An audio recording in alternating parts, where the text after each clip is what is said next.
People in the town of Black River avoid the forest after sunset, not because of wolves, not because of the dark, but because of one tree. The locals call it the Tree of Souls.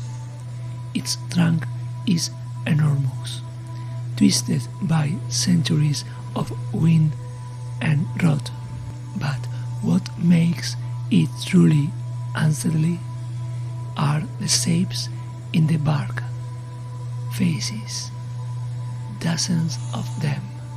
Some stretched in the silent screams, some twisted in pain, others frozen in expressions that almost look like pleading. Of course, most people say it's just imagination, just knots in the wood, just shadows playing tricks on the mind. But every town just its legends, and every legend eventually attracts someone who wants to prove it wrong. That someone was Tyler. Tyler and his friends had heard the story since they were kids. The tree steals souls. The faces are people who died in the forest. The bark grows around them. They laughed at it. All of them, Tyler, Mark, Jenna, and Luis. 14 years with a camera, a flashlight, and absolutely no respect for old stories. They decided to visit the tree that night, just to prove the town wrong. The forest was quiet as they walked the narrow dirt path, the kind of quiet that feels heavier than silence. Mark laughed as he filmed with his phone. "Tonight," he said, pointed the camera toward the trees, "we prove that the famous Tree of Souls is nothing but a piece of ugly wood." Jenna rolled her eyes. "My grandmother says faces move at night." Luis chuckled. "Sure, they do." Tyler stopped walking. There it is. The tree stood in the center of a small clearing.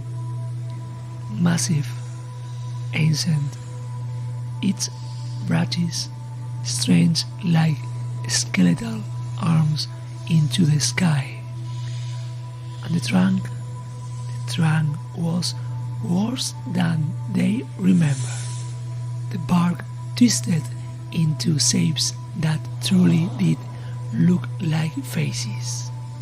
Not just 2 or 3, dozens, maybe hundreds. Some looked peaceful, others looked terrified. Luis stepped closer, shining the flashlight across the bark. "Okay, that's actually creepy." Mark zoomed the camera in.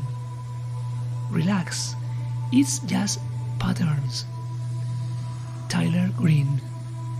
"Let's do the ritual." Jenna frowned. "What ritual?" Tyler pulled a folder paper from his pocket. "Found it online. Supposedly, it's the ritual people use to wake the spirits." Luis laughed. Perfect! Tyler placed the paper at the base of the tree.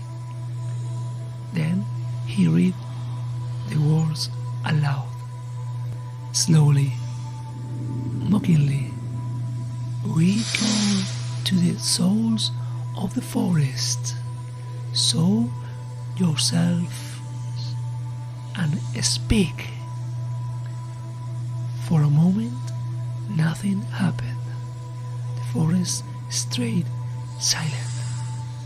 Mark laughed again. Whoa, terrifying! Then the wind stopped completely. The leaves froze. Gina looked around. Did you feel that? Luis aimed the flashlight at the trunk again. The light trembled slightly in his hands.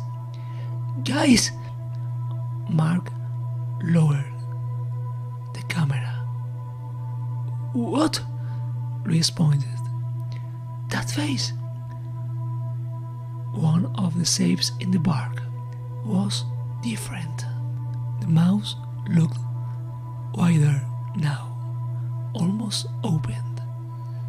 Jenna stepped closer. That's not possible. Another face moved. The wood creaked softly, like something shifting inside the trunk. Tyler forced a laugh. Nice try.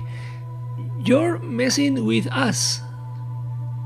But Mark wasn't laughing anymore, because through the camera lens he saw it clearly. The faces weren't carved. They were pushing outward from inside the tree, dozens of shapes pressing against the bark, hands, mouth, eyes, trying to escape.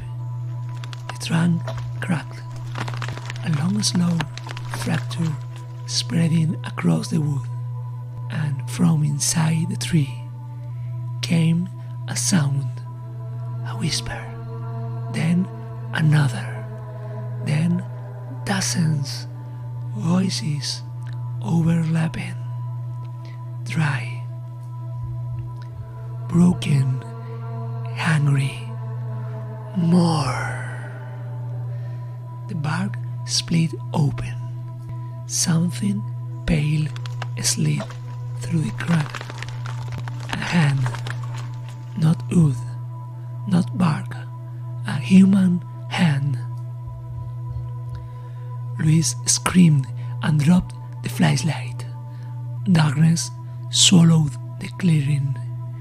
The last thing Mark's camera recorded was Tyler being pulled against the trunk, his face pressed into the bark, his mouth open in silent terror, and slowly the wood began to close around him. The next morning, the forest was quiet again. Search teams found the clearing. They found the drop flashlight. They found Mark's phone. But the teenagers were gone, all except one thing. On the trunk of the tree, there were 4 new faces, fresh ones, twisted in expressions of horror. And if you stand very close to the bark late at night, you might hear something faint, desperate, like voices trapped deep inside the wood, calling for help. But no one in Black River listens anymore, because the people of that town already know something important. Some legends are not warning They are invitations, and some places in this world are always waiting for new souls. Remember this. Curiosity is powerful, but not every mystery is meant to be solved. Some things exist only to be respected from a distance. Some places keep their secrets buried in roots and stone. And sometimes, when people go looking for proof that a legend is false, they become the proof that it was true all along. If you ever walk through an old forest and you find a tree whose bark seems to watch you, whose trunk seems to breathe, whose shadows seem to whisper, do not touch it, do not call out to it, and whatever you do not try to wake what sleeps inside, because the trees remember and the forest is always hungry. This is Evan Blackwood, and this was Whispers Unseen, stories written in darkness. Subscribe if you dare.